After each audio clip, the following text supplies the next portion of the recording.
மீன் cook பண்றதுக்கு முன்னாடி நல்லா வாஷ் பண்ணணும்னு சொல்லுவாங்க. அது ஜஸ்ட் ஹேபிட் இல்ல, இதுக்குள்ள ஒரு சயின்ஸ் இருக்குது. ஃப்ரெஷ் ஃபிஷ் சர்ஃபேஸ்ல ஒரு ஸ்லைமி லேயர் இருக்கும். இதுல பாக்டீரியா, மைக்ரோ ஆர்கானிசம்ஸ் மற்றும் மியூக்கஸ் புரோட்டீன்ஸ் இருக்கும். மீன் தண்ணீரில் வாழும் உயிரினம். அதனால் இந்த ஸ்லைம் லேயர் நேச்சுரல் ப்ரொடெக்ஷனாக இருக்கும்.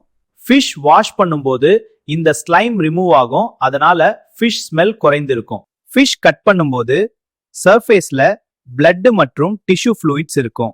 இந்த பிளட் ரெசிடியூஸ் காரணமாக ஃபிஷ்ஷுக்கு ஸ்ட்ராங் ஸ்மெல் அல்லது பிட்டர் டேஸ்ட் வரலாம். ஃபிஷ் வாஷ் பண்ணினால் இந்த பிளட் ரெசியூஸ் ரிமூவ் ஆகும், அதனால் டேஸ்ட் கிளீன் ஆகும். ஃபிஷ் ஸ்மெல் முக்கியமாக ஒரு கெமிக்கல் காரணமாக வரும். அதன் பெயர் ட்ரைமெத்தியலமைன்.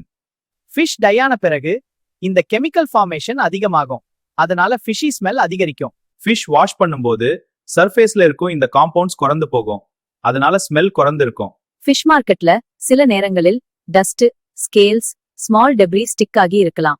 ஃபிஷ் வாஷ் பண்ணும்போது இந்த இம்பியூரிட்டிஸ் ரிமூவ் ஆகும், அதனால் கண்டாமினேஷன் குறைந்து இருக்கும். ஆனா ஃபிஷ் அதிக நேரம் வாட்டர்ல சோக் பண்ணக்கூடாது. அதிக நேரம் சோக் பண்ணினால் நியூட்ரியன்ஸ் லீச் ஆகலாம், டெக்ஸ்சர் சாஃப்ட் ஆகும். அதனால் பெஸ்ட் பிராக்டிஸ், ஃபிஷ்ஷுக்கு குயிக் ரின்ஸ் மட்டும் போதும். பலர் ஃபிஷ் வாஷ் பெய்யும்போது டர்மரிக், லெமன், சால்ட் யூஸ் பண்ணுவாங்க. டர்மரிக் ஆன்டிபிரிமல், லெமன் ஸ்மெல் நியூட்ரலைஸ் செய்யும், சால்ட் ஸ்லைம் ரிமூவ் செய்யும். ஃபிஷ் வாஷ் செய்ய best method cold water quick rinse. பிறகு சிறிது டர்மரிக் மற்றும் சால்ட் ரப் செய்து ஒரு குவிக் ரின்ஸ் மீண்டும் செய்யுங்கள். அதனால்தான் ஃபிஷ் குக் பண்றதுக்கு முன் ஒரு சிம்பிள் வாஷ் மிக முக்கியம்.